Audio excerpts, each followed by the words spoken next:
Hello friends, আজকে 12 December 2025। সারাদিন সারা সকাল থিওরিটিক্যাল ক্লাস, সিমুলেশন ক্লাস নেওয়ার পর একটু সময় পেলাম আপনাদের সাথে কথা বলতে। আমি উষার্ত, আর আপনারা দেখছেন অটোমোবাইল মোটর ট্রেনিং স্কুলের ব্লগস। আমরা সাধারণত ড্রাইভিং শেখাই ছাত্রদের। তো এই ড্রাইভিং যারা শেখে তাদের মধ্যে কিছু মানুষের একটি প্রশ্ন থাকে। সে প্রশ্নটা কি? প্রশ্নটা হচ্ছে, স্যার গাড়ি চালাতে পারবো তো, শিখতে পারবো তো, কতদিন লাগবে শিখতে? এবার এই শিখতে পারা, কতদিন লাগবে শেখা, এইটা নির্ভর করে আপনার স্কিল কত ভালো তাড়াতাড়ি ডেভেলপ করে, এইটার উপরে কিন্তু নির্ভর করে। এবং প্রতিটি ড্রাইভিং স্কুলের ধরুন বিভিন্ন রকম কোর্সেস থাকে। কারোর 12 দিনে থাকতে পারে, কারোর 10 দিনে থাকতে পারে, কারোর 15 দিন, 18 দিন। বিভিন্ন রকম স্কুলের, ইনস্টিটিউটের বিভিন্ন রকম প্রোগ্রামস চলে। কেউ কিলোমিটার হিসেবে দেয়, কারোর টাইম স্পেসিফিক থাকে।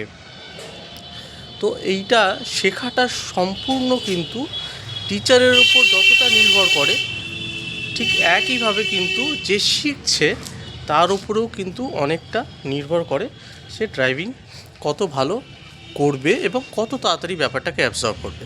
ঠিক এরকম ব্যাপার, ধরুন কোনো স্কুলে, ইনস্টিটিউটে আপনি ভর্তি হয়েছেন।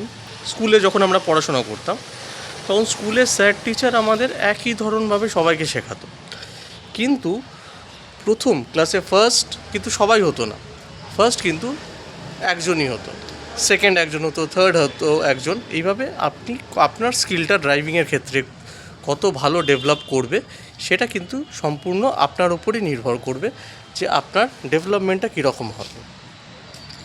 সাধারণত টেন্ডার এজ, যত কম বয়সে আমরা শিখব তত তাড়াতাড়ি আমি জিনিসকে অ্যাবজর্ব করতে পারবো, শিখতে পারবো, তত ভালো। আর শেখার আর একটা জিনিস হচ্ছে, আপনি দেখবেন যে কোনো স্কুল বলছে যে 10 কিলোমিটার শেখাবো পার ক্লাস, 20 কিলোমিটার শিখবো, এই ব্যাপারগুলো থাকে। তো এই যে কিলোমিটার টোটাল ট্রাভেল করছেন কিলোমিটার, এইটার চেয়েও বেশি ইম্পর্ট্যান্ট হচ্ছে কতক্ষণ আপনি আপনার স্টিয়ারিংয়ের পেছনে, বিহাইন্ড দ্য হুইলস, আপনি সময় দিচ্ছেন।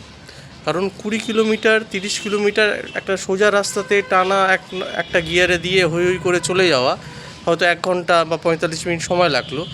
তার চেয়েও কিন্তু খুব বেশি গুরুত্বপূর্ণ হয়ে ওঠে যখন আপনি শহরের সরু রাস্তা দিয়ে গাড়ি চালাবেন। তখন সেই ক্ষেত্রে আধ ঘন্টা ট্রেনিংটাই কিন্তু অনেক ইম্পর্ট্যান্ট হয়, 1 ঘন্টা ট্রেনিংটা অনেক ইম্পর্ট্যান্ট হয় র্যাদার দেন 20 কিলোমিটার, 30 কিলোমিটার চালানো।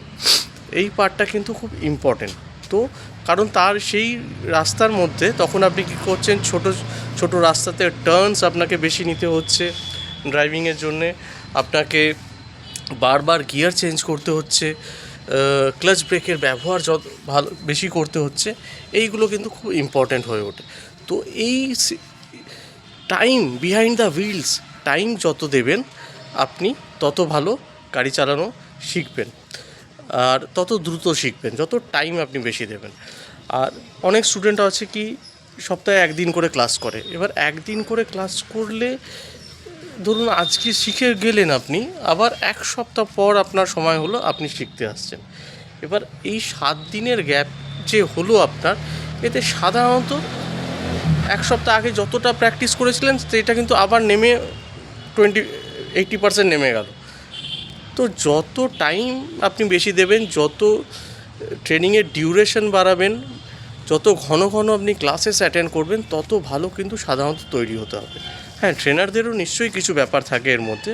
ট্রেনার কেমন আপনাকে গাইড করছে, কিভাবে আপনাকে ক্লাসেস করাচ্ছে, সেগুলো অনেক কিছুই ব্যাপার থাকে। আমাদের স্কুলের ইনস্টিটিউটে একটা জিনিস আমরা দেখাই, আমরা কিভাবে ক্লাসেসগুলো করি। যখন প্রথম কেউ শিখতে আসে,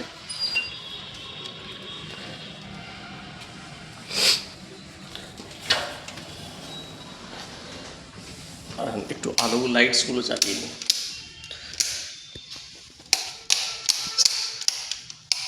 হ্যাঁ, তো দেখুন, প্রথমে এই একটা মেশিনে আমরা শেখাই বেসিক জিনিসটা করাই, এটাকে বলা হয় সিমুলেশন মেশিন। এই মেশিনটার মধ্যে আগে বেসিক প্র্যাকটিসটা আমরা স্টুডেন্টদের করাই। এর মধ্যে ক্লাচ, গিয়ার, ব্রেক, অ্যাক্সেলেটার, এই সমস্ত ফাংশনসগুলো এর মধ্যে আছে। এটা করাই। এইটা করানোর সাথে সাথে আমাদের থিওরিটিক্যাল স্পেস, এখানে থিওরিটিক্যাল ক্লাসেস করাই আমরা আমার ছাত্রদের। প্রজেক্টর স্ক্রিনে আমরা প্রজেকশন দিয়ে আমরা শেখাই, বেসিক পার্টগুলো করাই। বেসিকটাও কিন্তু প্রচণ্ড ইম্পর্ট্যান্ট ওয়াইল ড্রাইভিং।